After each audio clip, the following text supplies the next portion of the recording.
just wanna. Can you see myself? Can you see myself? Can you see myself? Northwestern wilderness in the United States came back with reports of a strange ape-like creature. Then, in 1958, as loggers plunged even deeper into the ancient forests of the Cascade Range, they found huge footprints unlike any seen before.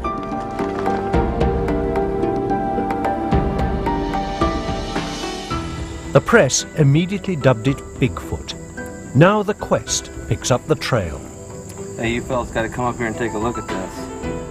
Is Bigfoot the last great undiscovered animal in the world, or just a big hoax? Native Americans of the Northwest United States have long believed in a creature they call Sasquatch, a man-like beast dwelling on the fringes of civilization. That was only folklore, or so people thought.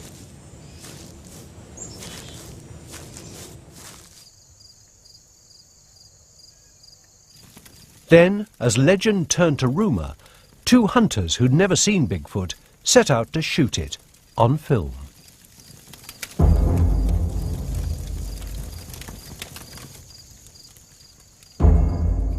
They set out for Bluff Creek in Trinity National Forest. 260 kilometres north of San Francisco, it had a reputation as one of Bigfoot's stomping grounds.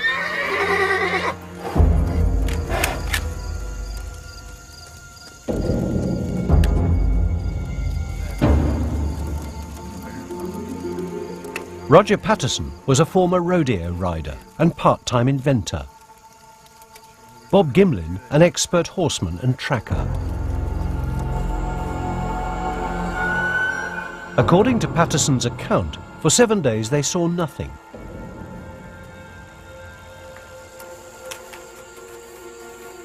All that changed on October the 20th, 1967. When it happened, the horses were the first to know.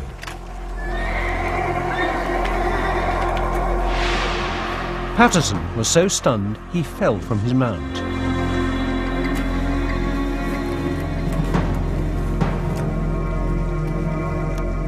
As he stumbled forward with his camera, he claimed the creature paused to look back at them.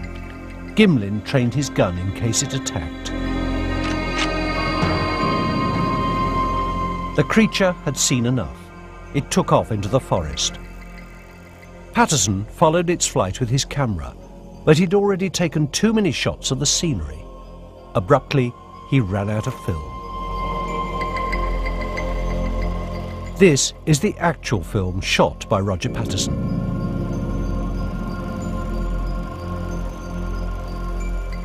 Most scientists dismiss it as a clever hoax. Patterson earned a tidy profit as he licensed the footage worldwide. His friend Bob Gimlin, who didn't make a penny, maintains the film is genuine. What they saw, he says, wasn't a human dressed in fur, but a flesh and blood creature.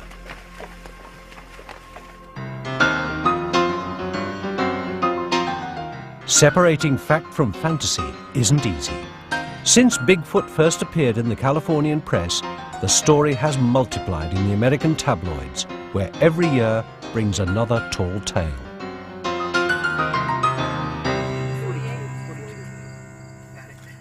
As if this weren't enough, many of Bigfoot's alleged footprints and hair samples turned out to be fake.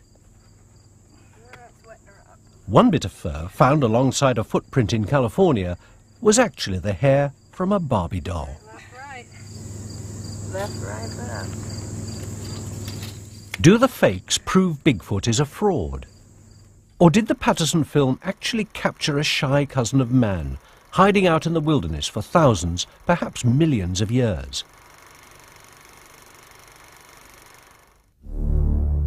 If so, he's not alone. Reports of a similar creature, part ape, part human, have surfaced in Australia, Central Asia, and the Himalayas of India and Tibet.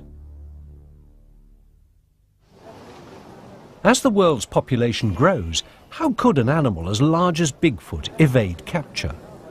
Many zoologists believe all the Earth's large animals have already been discovered.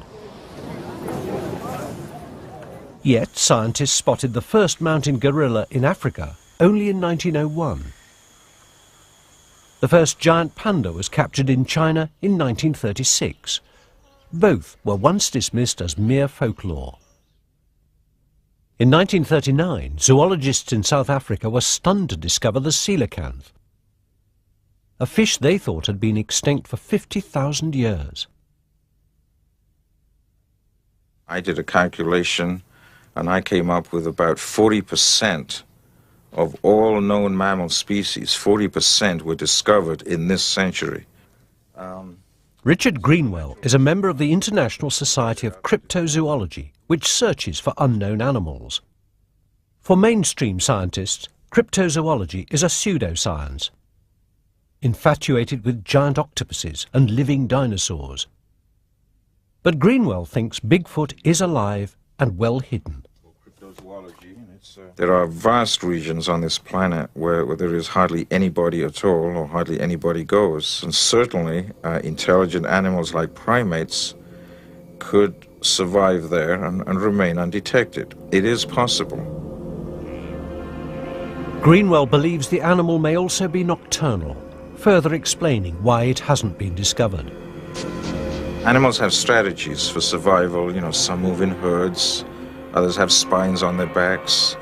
Perhaps some animals have a strategy that makes them more difficult to find. I call that elusiveness. The most abundant evidence of Bigfoot, according to believers, are its footprints. There's one right here. That's definitely hers. So far, collectors have cast more than 400 of them. Bob Titmus, who's explored the remote forests of British Columbia in Canada, saw his first Bigfoot track on a makeshift road in 1958. I'd never seen anything like it. I couldn't imagine what on earth was making it. And after I tracked it several times in the next few weeks, I came to believe that it had to be, absolutely had to be, some live animal. Titmus has been a professional hunter all his life, from Alaska in the United States to Mexico. But the trophies on his wall belong to Bigfoot. He believes no man or machine could have made these tracks. The fluctuation in the track, in the movement in the foot, and the places this would go that no mechanical thing could have gone. The tracks would eventually lead Titmus to a remote canyon in the Rockies of northern British Columbia on a summer day in 1963.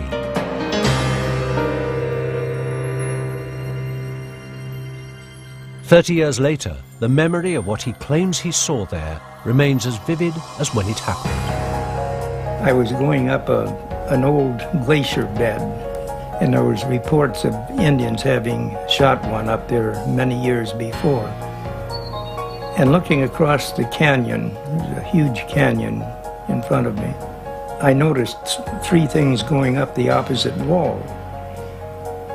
It was three Sasquatch, and they were climbing just hand over hand like this.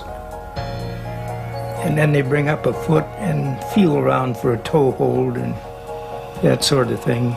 And I watched them a little over 20 minutes before they got over the top.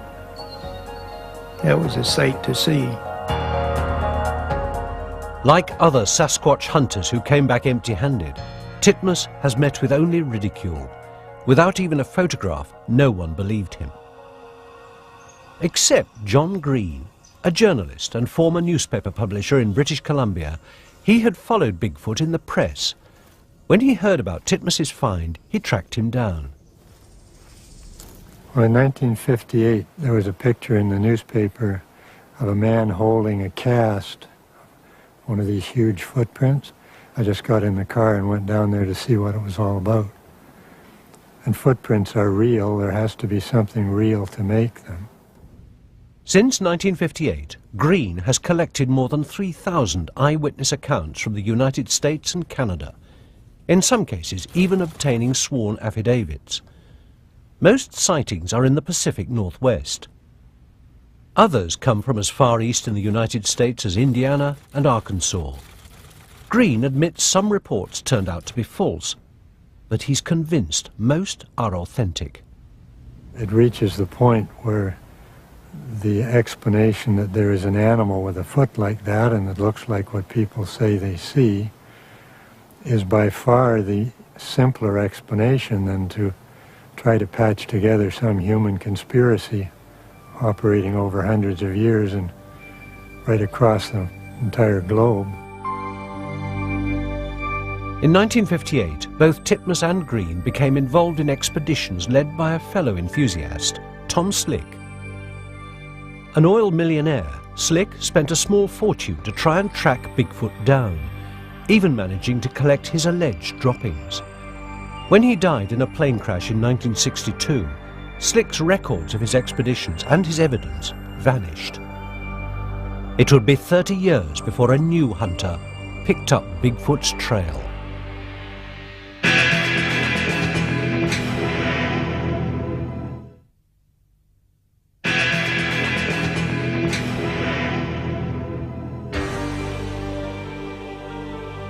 The headquarters of the search for Bigfoot is here at Washington State University in the United States. Anthropologist Grover Krantz has risked his professional reputation by taking Bigfoot seriously, largely because he believes the footprints are real. They're not just oversized human feet. They show 7 slightly different characteristics. 5 of these I've published in journal articles. Krantz won't disclose the other 2 traits he says are typical of Bigfoot tracks, so that he can more readily detect a fake. Compared to the length, any very large human... The traits Krantz will reveal include flat feet, wide feet in comparison to their length, and toes nearly equal in size. Compared to a human. Some prints claimed to belong to Bigfoot have dermal ridges, like a fingerprint. Once again, some have turned out to be all too human, nothing but clever forgeries. Still, Krantz has found examples of Bigfoot tracks he believes would be impossible to fake. What happened here is the individual stepped on a stone, and the stone impressed deeply into the foot. Now, we know that this was not a fake that somebody put on and rocked it side to side to get the impression on both sides, because a very good fingerprint expert was able to trace dermal ridges running all the way across the footprint without any break right through the rock impression. And since there's no human foot that this is this large, and no human foot has that thickness of padding, we're quite sure this is real. By studying the Patterson film frame by frame, Krantz has even come up with how he thinks Bigfoot walks. They do swing their arms back and forth in a human manner, but the differences come from they lean forward at the hip more than a normal human does or should. When they put weight support on one foot, they bend the knee, so. Whether by coincidence or design, most reports of Bigfoot have described the same slumping posture, slightly bent knees and free swaying arms. That's roughly how the Sasquatch is walking on the Patterson film, and that's about how they would have to walk if they weigh 500 pounds or more and are well muscled. Solid proof, like Bigfoot, remains elusive. Yet the camera-shy creature gets around. It's even been spotted on the other side of the world.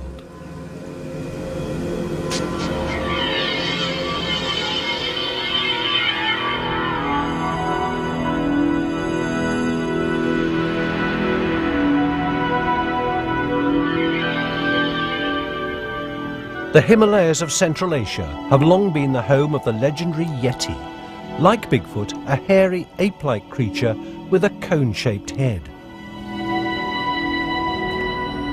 In 1921, British mountaineers ventured into its domain when they set out to scale Mount Everest.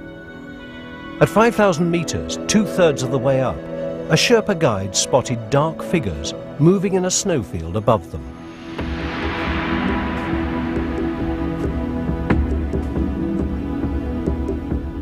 According to the guide, The creature was the shy Matawa Kongbi, the man who is not a man. A mistake in translation would give it its popular name, the Abominable Snowman.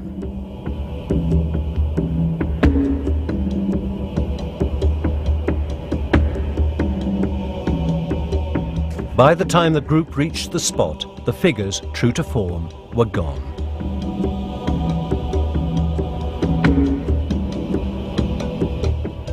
Overnight, the reclusive Abominable Snowman became a worldwide sensation.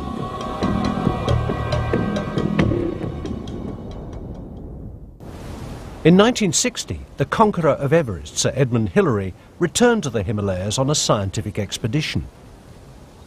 One of his goals, to find the Yeti. What he found were snowy footprints allegedly made by the creature. He concluded they were ordinary animal tracks, perhaps those of a bear, enlarged and distorted as the snow melted. Hillary also examined a so-called Yeti skullcap preserved in a Tibetan monastery. It was actually the skin of a goat-like animal called a sarau. The Abominable Snowman, it turned out, was also invisible. The Sherpas believed he could disappear at will. The Yeti, Hillary concluded, was merely a fascinating fairy tale. The idea of an ape-like creature living on the fringes of humanity has been around for thousands of years, from the Epic of Gilgamesh in ancient Babylon to the English tale of Beowulf.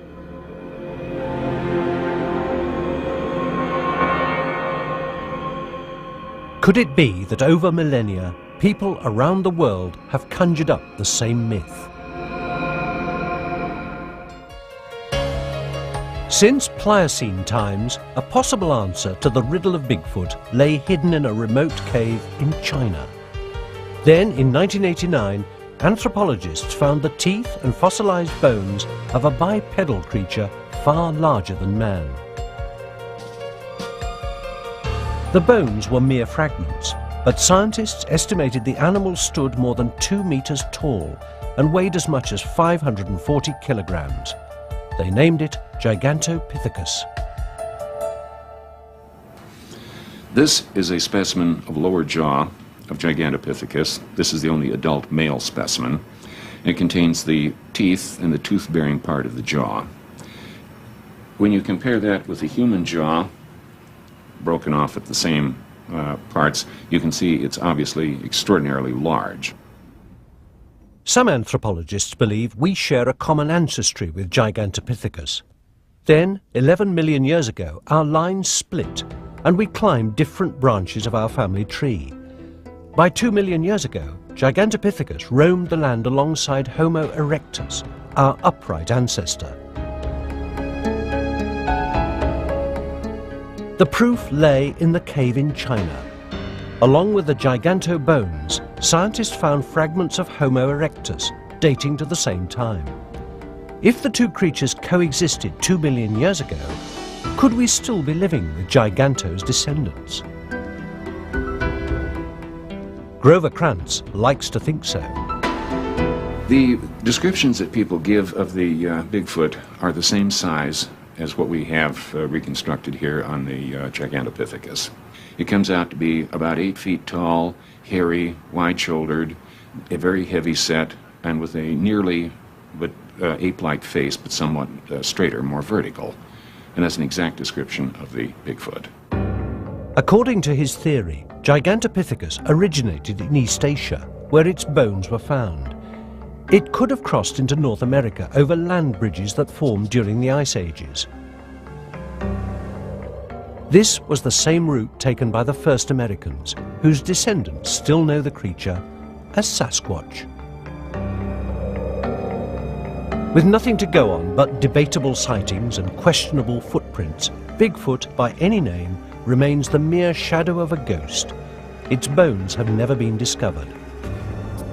But Grover Krantz thinks he can explain that.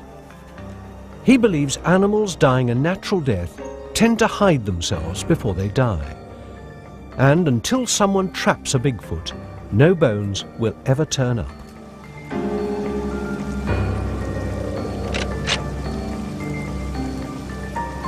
I have talked to so many hunters, game guides, officials, and asked them all the same question. How many dead bears have you found that died a natural death? So far, my grand total is 0. Like Krantz, Joe Verhoevery of British Columbia, Canada, remains a true believer. His revelation came one Sunday in July 1988. He was camping along a river and he'd gone to pick some berries. Then I heard some noises.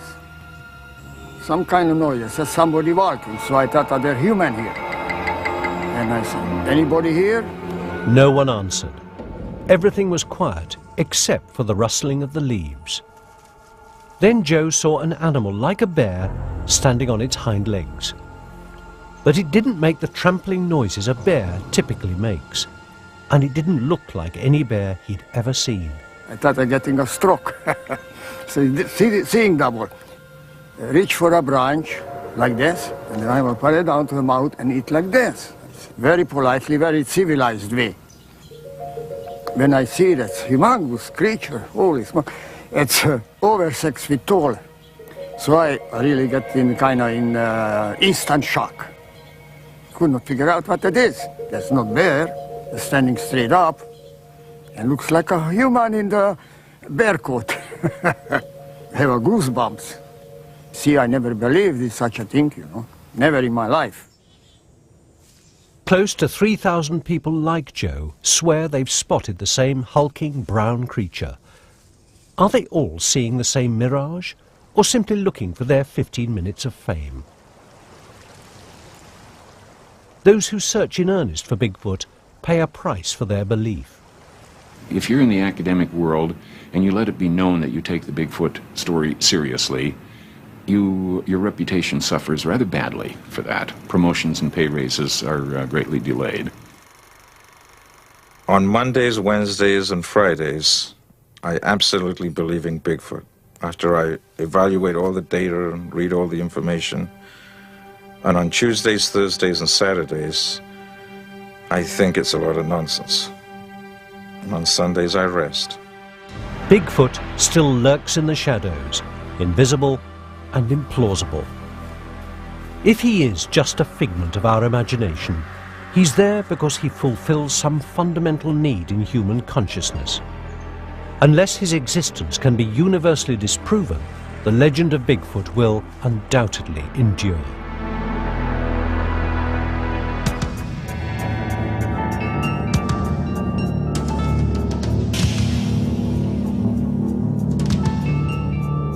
Bob Gimlin, an expert horseman and tracker. According to Patterson's account, for 7 days they saw nothing.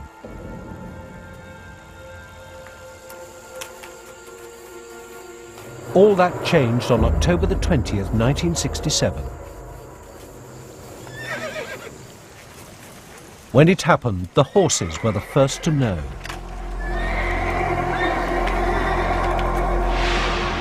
Patterson was so stunned he fell from his mount.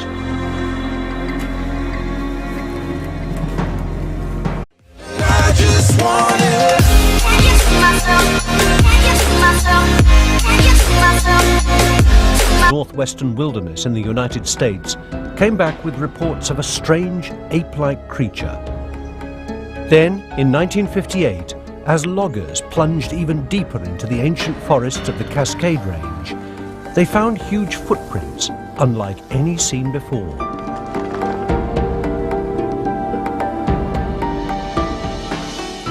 The press immediately dubbed it Bigfoot. Now the quest picks up the trail. Hey, you fellas got to come up here and take... Set out to shoot it on film.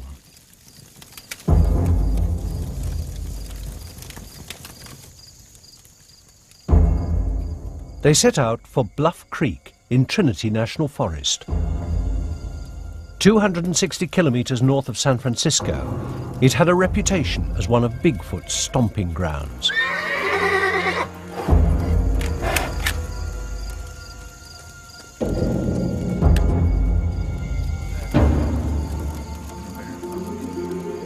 Roger Patterson was a former rodeo rider and part-time inventor.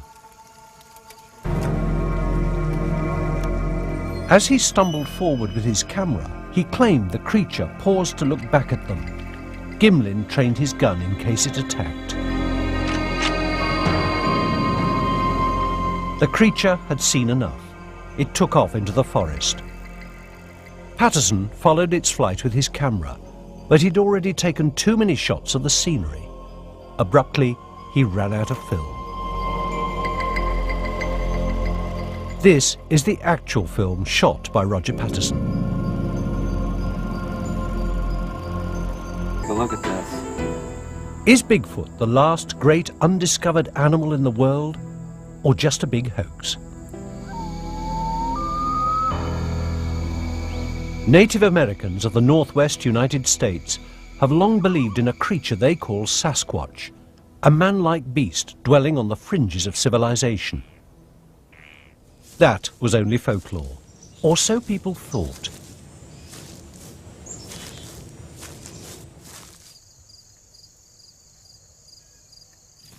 Then, as legend turned to rumor, two hunters who'd never seen Bigfoot